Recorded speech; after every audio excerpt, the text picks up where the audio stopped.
Salut à toi, j'espère que tu vas bien. Aujourd'hui, on se retrouve dans une nouvelle vidéo où je vais te faire une analyse de mon trade sur NZD-CAD. Je vais t'expliquer un petit peu toute l'idée derrière, etc. Donc d'abord, au niveau de l'analyse technique, c'est assez simple, comme tu sais, je j'aime pas trop passer beaucoup de temps sur l'analyse technique parce qu'on s'en fout un peu. Euh, Là, on avait eu une cassure à la base d'une grosse résistance. Et en fait, à la base, je voulais prendre le trade ici, mais du coup, je l'ai pas pris. Parce qu'en plus de ça, on a vu comme quoi, enfin des news comme quoi Trump disait: «Oui, la guerre sera bientôt finie, mais pas tout de suite». Et aussi l'AIE qui parlait du fait de, libérer, des stocks enfin des réserves, de pétrole avec le G7 et du coup, ils étaient encore en discussion et du coup, c'est ce qui a causé cette hausse comme ça et du coup, aussi une baisse violente sur, le pétrole. Ce sont les mêmes raisons. Mais du coup, voilà, là, ici, on avait une petite résistance ici qui était bien maintenue. On avait un super support qui a été break et retesté ici. Après en plus petit time frame 15 minutes, tu vois, je traçais un fibo, hop, de là à là pour avoir ici à peu près les 50 fibo. J'avais pris 2 SL différents, ça a été mon erreur en réalité, de placer 2 SL différents, parce qu'en réalité on est en 30 minutes et que l'écart il est tout petit en fait, donc c'était pas très smart de ma part de faire ça, mais heu, mais au moins j'ai compris, l'erreur. Même si en soi j'ai pas été sorti, la position s'est très bien déroulée, pour te spoil, mais en soi j'avais pas de genre j'avais pas c'était pas la meilleure idée. Ensuite ici, on a la zone des 0,80. Je la trouvais vraiment importante parce que ça allait être pour moi le checkpoint, l'endroit où vraiment, je vais vouloir trail mon stop. Donc je voulais réellement attendre un break des 0,80 avant d'envisager de déplacer mon stop loss. Donc d'abord, je vais clair les raisons fonda. J'ai pris 2 positions sur NZD-CAD avec un risque différent et un SL différent. Donc les raisons fonda par rapport au NZD, le NZD est la devise la plus sensible quand il s'agit de sentiment du risque. Donc ça évidemment, ça dépend. Mais en réalité, c'est vrai quoi. Hier, l'AIE a libéré 400 millions de barils de réserve. Le pétrole n'a pas bougé et aujourd'hui, en début de séance, le pétrole est passé de 87 dollars le baril à 94 dollars le baril, ce qui montre que les tensions persistent et se fait ressentir sur le marché selon moi. C'est encore loin d'être fini, donc jouer un play sur sentiment risk-off plus la hausse du pétrole par rapport au dollar canadien est smart. Alors, il y a un truc qu'il faut prendre en compte, c'est qu'en fait, entre le moment où l'AIE, et le G7 parlaient de libérer des stocks de pétrole, donc là où en fait on avait déjà, eu la baisse du pétrole et le moment où ils ont, affirmé du coup cette news qu'elle est sortie, comme quoi ils avaient libéré, 400 millions de barils de réserves, bah, en fait c'était déjà priced in. C'était déjà priced in, tout le monde savait que, bah, ça allait être fait et en fait c'est ce qui a enclenché cette baisse du pétrole avec en plus de ça la news de Trump par rapport à la fin de guerre, qui est fausse d'ailleurs et enfin c'est du bruit marché, que du bruit de marché techniquement. Mais ces 2 news-là ont fait baisser fortement les prix du pétrole, et au final, bah, quand la news elle est réellement sortie, bah, au final on a eu même une hausse. Donc c'est un petit peu le buy the news, sell the fact, enfin buy the rumor, sell the fact, un truc comme ça. J'ai oublié la phrase exacte, mais du coup c'est à l'inverse, du coup, parce que c'est en vente. Mais bref. Ensuite, pour le CAD, pas besoin de beaucoup d'explications. Le CAD suit le cours du pétrole car le Canada est l'un des plus gros exportateurs pour les US, donc ce qui fait que l'idée fait complètement sens. Donc on sait que si, enfin moi j'avais une vision haussière du pétrole, et vu que le CAD, bah, c'est un des plus gros exportateurs, bah, ça fait sens d'aller acheter du CAD, enfin du dollar canadien, parce que bah, si le pétrole est à la hausse, eux ils vont faire plus de profit, parce qu'ils vont le revendre plus cher, tout simplement.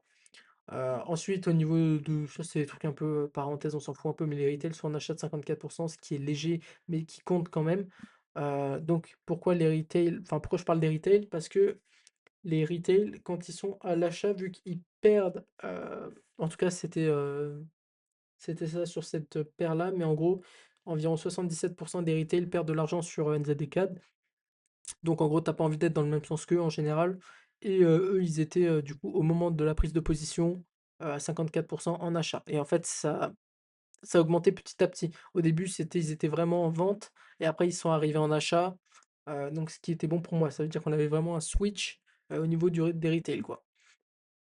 Donc ils passaient en réalité de vendeur à acheteur, donc ça, c'était bien. Ensuite, dans un rapport, j'avais lu du coup, enfin, j'avais vu que la banque Crédit Agricole est en short sur Ausicad, donc c'est une bonne indication pour moi que mon billet peut être bon, même si en soi, je m'en fous un petit peu de ce que les banques font. aussi pourquoi j'ai pas pris AUD4 plutôt que NZD4 alors qu'il y avait un très, très bon setup aussi sur AUD4? Tout simplement à cause de la différence, enfin du différentiel de taux d'intérêt. NZD-CAD, coûte moins cher à vendre que le dollar australien par rapport au dollar canadien, parce que les taux d'intérêt, australiens sont à 3,75, et le CAD, 2,25, enfin 2,25 et du coup pour le dollar néo-zélandais, c'est 2,25 aussi. Donc techniquement, je paye rien. Ensuite, la saisonnalité sur 5-10 ans va dans mon sens, ce qui me conforte un peu plus, mais en général, dans ce genre de contexte, je prends pas vraiment la saisonnalité en compte, encore moins sur le marché du forex. Parce que, un, le marché du forex est extrêmement volatile et est géré en général par la politique monétaire. Donc, la saisonnalité, elle va pas réellement être importante. Ce qui peut être important, par contre, c'est la saisonnalité du dollar ou alors du S&P 500 à suivre par rapport à tout ça. Et du coup, après, essayer de tenter des plays, sur la saisonnalité, mais parce qu'ils sont corrélés avec, des indices boursiers, matières premières, et cetera. Mais du coup, sur, cette paire-là, NZD4, bah, ça a pas de sens de regarder réellement la saisonnalité. C'est pour ça que j'ai dit la saisonnalité sur 5-10 ans va dans mon sens et d'ailleurs elle allait vraiment dans mon sens. C'était assez enfin, il y avait assez d'impulsion. Du coup, ce qui me conforte un peu plus, mais en général, je m'en fous un peu de la saisonnalité. Putain, j'ai du mal à parler. Ensuite, les raisons techniques, la paire avait repris son souffle pendant 1 ou 2 jours, donc ça, c'était justement pendant la baisse violente du pétrole et du coup, ces news, de Trump et de l'AIE. Depuis que Trump annonçait, bah, voilà, une potentielle fin de guerre et aussi car l'AIE parlait déjà de libérer du stock de pétrole pour faire baisser les prix de l'essence, donc ce qui était, déjà pricé. Ça pourrait fonctionner s'il y avait un potentiel cessez-le-feu en plus, ce qui n'est pas le cas. Donc en fait, s'il y avait eu un cessez-le-feu, ça aurait invalidé mon idée complètement, mais ça n'a pas été le cas. Donc selon moi, le prix du pétrole va clairement repartir à la hausse en sachant que l'Iran a dit un truc comme préparez-vous à voir les prix du pétrole à 300 $, donc pour mettre la pression sur les US, hein, et aussi qu'il ne laisserait aucun pétrole hostile passer par le détroit d'Ormuz, et en ajoutant qu'ils ont posé une douzaine de mines. Alors ça, c'est pas eux en fait qui ont dit qu'ils avaient posé une douzaine de mines, il me semble, mais c'est des journalistes qui avaient rapporté que, bah, l'Iran avait déposé des mines, dans le détroit d'Ormuz.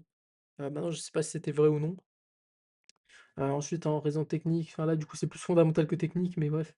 Le support a été break puis retesté, on est sur des bons points de vente. 2 SL pour un meilleur RR, même si en soi l'idée est pas mauvaise de mettre 2 SL différents, mais en fait la distance des 2 SL est pas bonne. Bref, pour un meilleur RR, pendant la reprise de souffle de NZD4, la paire n'a pas break le dernier low high, ce qui fait qu'on garde une tendance baissière. Donc ça, ouais.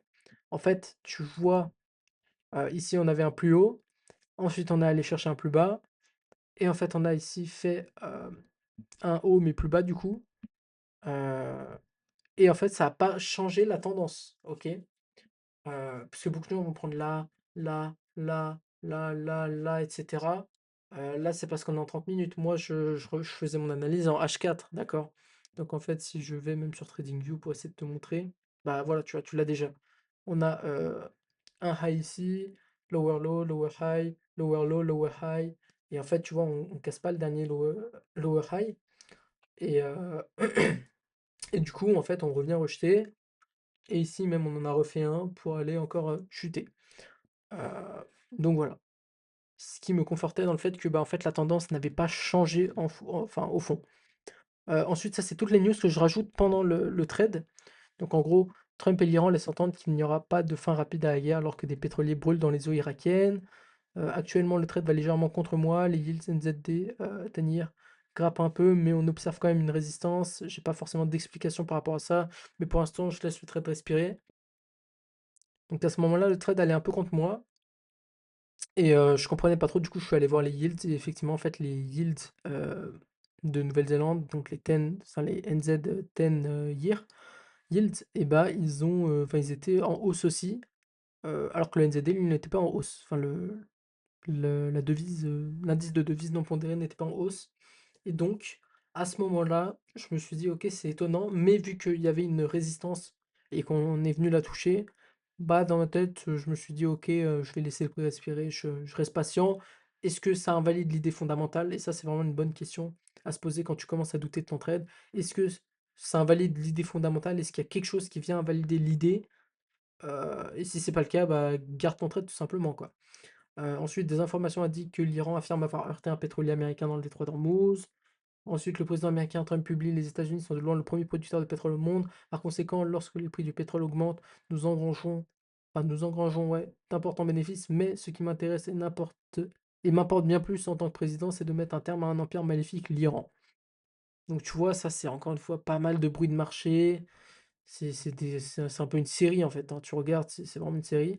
Et ensuite, ce qui a vraiment fait péter le trade, c'est le guide suprême iranien Mojtaba Khamenei appelle à l'unité du peuple dans une déclaration. Et après, il avait dit pas mal de trucs, comme quoi bah, ils allaient bloquer le détroit d'Ormuz, etc. Donc en fait, on avait eu une belle impulsion, cassure des 80%, des 80%, des 0,80. À ce moment-là, j'avais pas trop trail mon stop, je restais patient. Et après, je l'ai mis au niveau des 0,80 mon stop loss. Après, on a vu une légère consolidation. Moi, je m'attendais même à un retest. Mais du coup, j'ai décidé à ce moment-là, parce qu'on avait atteint ces niveaux, de retirer 80% de ma position et de laisser 20% tourner tout en serrant mon SL, donc en le manageant plus agressivement. Et donc après, je l'ai mis là. Hem, Après quoi d'autre? En soi, j'étais assez persuadé qu'on allait toucher le TP, mais j'ai retiré la plupart quand même. Pour ne pas, voilà, j'avais mis, bah, j'ai retiré 80% de la position, je laisse un petit billet sur la table pour gratter du profit au cas où, voilà, sans plus. Et au final, bah, tu vois, je serrais petit à petit de plus en plus mon stop loss et au final, le TP a été touché et j'ai dit: «J'ai très bien managé ma position, même si les SL de base étaient pas top, sinon all good». Donc ça, c'est important de noter quand même les petites erreurs qu'on peut faire. Je sais qu'au moins si je veux faire une entrée avec 2 stop loss différents, bah, je vais pas mettre, 2 stop loss aussi proches. Enfin bref, j'espère que cette vidéo elle t'a plu. Heu, Ça peut te montrer aussi un petit peu comment prendre des positions dans des cas comme ça, comment penser, et attendre surtout le bon moment parce que tu peux avoir le bon biais, comme je voulais, prendre le trade, ici, tu vois? Tu peux avoir le bon biais fondamental global, mais si tu n'exécutes pas au bon moment et ben, en fait, tu vas te faire sortir alors que ton idée était bonne et donc il faut être patient. Ce qui est une des choses les plus dures parce que ça vient surtout de la psychologie et on néglige beaucoup la psychologie en trading, je trouve. Mais, heu, mais voilà. En tout cas, j'espère que cette vidéo t'a plu. Je te souhaite une bonne journée. Ciao, ciao.